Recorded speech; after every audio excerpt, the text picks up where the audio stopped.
রিক্সা running রিক্সার মধ্যে দুইটা হসপিটালে এসে পড়ছে। হসপিটালে আসার পরে সিঁড়ি চারতলা সিঁড়ি মানে বাইয়া উপরে উঠার পরে কল আসছে। বাসায় শুধু আমার বাইরের বউ একা ছিল। বাসায় গিয়ে আমার বাইরের বউয়ের নির্যাতন করার চেষ্টা করছে।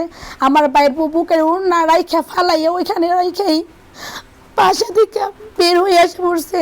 বাসায় ঢুকা আমাদের ঘরে চার্জের পাখা, 3 ভরি স্বর্ণ, 80,000 টাকা, এলইডি চুলা, গ্যাসের বোতল, কারেন্টের চুলা, যা ছিল যাবতীয় চাউল, মাছ, তরকারি, তেলের বোতল সব কিছু নিয়ে গেছে।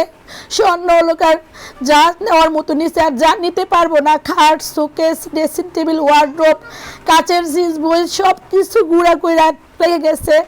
টিভিও নিয়ে গেছে, আকাশ চ্যানেলের ওইটা বাইকে রেখে গেছে, অনেক কিছু নিয়ে গেছে, অনেক কিছু লুট করে নিয়ে গেছে। তারপরে ভাঙচুর করে আসার সময় বলতেছে 2 দিন টাইম দিছি, 2 দিনের মধ্যে যদি এই বাড়ি না সারস তো তগরে সব পেট্রোল দিয়ে আগুন লাগে পুড়ে মেরে ফেলবো। আচ্ছা, আমরা কি অপরাধ করছি?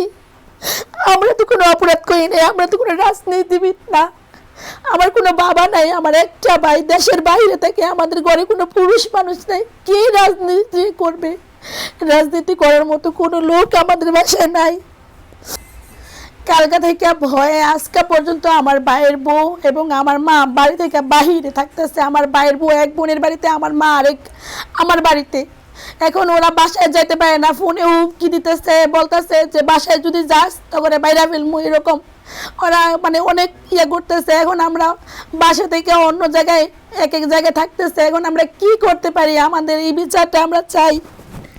এখন যেভাবে আপনাদের এই ঘরের মালামাল লুট করছে কে কে? নামগুলো লুট করছে, 1 নাম্বার হচ্ছে সুলমান, 2 নাম্বার শেখ সাদি, 3 নাম্বার হচ্ছে দেলা, আর 4 নাম্বার হচ্ছে তানবীর, 5 নাম্বার হচ্ছে হৃদয়। এগুলোর নাম আমি জানি, আর বাকিগুলোর নাম আমি জানি না।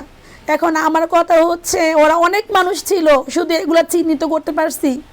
এখন আমি আর কাউকে চিনি না, আমি শুধু বিচার চাই, আমি আর কিচ্ছু জানি না।